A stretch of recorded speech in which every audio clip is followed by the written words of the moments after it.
উচ্চশিক্ষার যে রঙিন স্বপ্ন নিয়ে পাড়ি জমিয়েছিলেন আটলান্টিকের ওপারে, সেই স্বপ্ন আজ কফিনে বন্দী। ফ্লোরিডার নোনা জল আর নির্মমতার সাক্ষী হয়ে দেশে ফিরলেন পিএইচডি শিক্ষার্থী জামিল আহমেদ লিমন।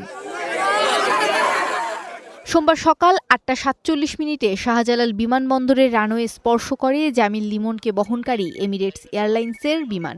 যে ছেলেকে বড় বিজ্ঞানী হওয়ার আশায় বিদায় দিয়েছিল পরিবার, তার মরদেহ আজ বরণ করতে হলো বাবা মাকে। আমার ছেলে দুইটাকে তিলে তিলে বড় করার চেষ্টা করছি, কোনো প্রকার কষ্ট দিই নেই, কোনো প্রকার আঘাত করে নেই, শারীরিক কোনোদিন শাস্তি দিই নেই।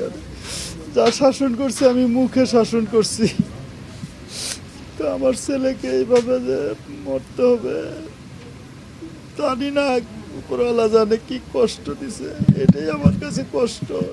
গত ১৬ এপ্রিল নিখোঁজ হওয়ার পর বেরিয়ে আসে শিউরে ওঠার মতো সব তথ্য। রুমমেট হিশাম আবু ঘর বেহের উন্মত্ততায় প্রাণ হারান লিমন ও তার বন্ধু বৃষ্টি।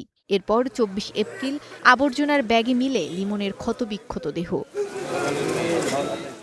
বিমানবন্দরের আনুষ্ঠানিকতা শেষে পররাষ্ট্র প্রতিমন্ত্রী শামা ওবায়েদ মরদেহ হস্তান্তর করেন পরিবারের কাছে। জানান, হত্যার সুষ্ঠু তদন্তে যুক্তরাষ্ট্রের সঙ্গে আলোচনা হচ্ছে। আমরা যুক্তরাষ্ট্রের সাথে, সরকারের সাথে নিয়মিতভাবে যোগাযোগ রাখছি যাতে এই হত্যাকাণ্ডের সুষ্ঠু তদন্ত হয়, এবং অবশ্যই আমাদের বিশ্বাস যে যুক্তরাষ্ট্র সেই তদন্ত কমপ্লিট করবে এবং এই হত্যাকাণ্ডের জন্য যারা দায়ী তাদেরকে শাস্তির আওতায় এনে তাদেরকে উপযুক্ত শাস্তি দেওয়া হবে। অন্যদিকে নিখোঁজ বৃষ্টির মরদেহ শনাক্ত করা হয়েছে। দেশে নিয়ে আসার সকল কার্যক্রম এরই মধ্যে শেষ হয়েছে।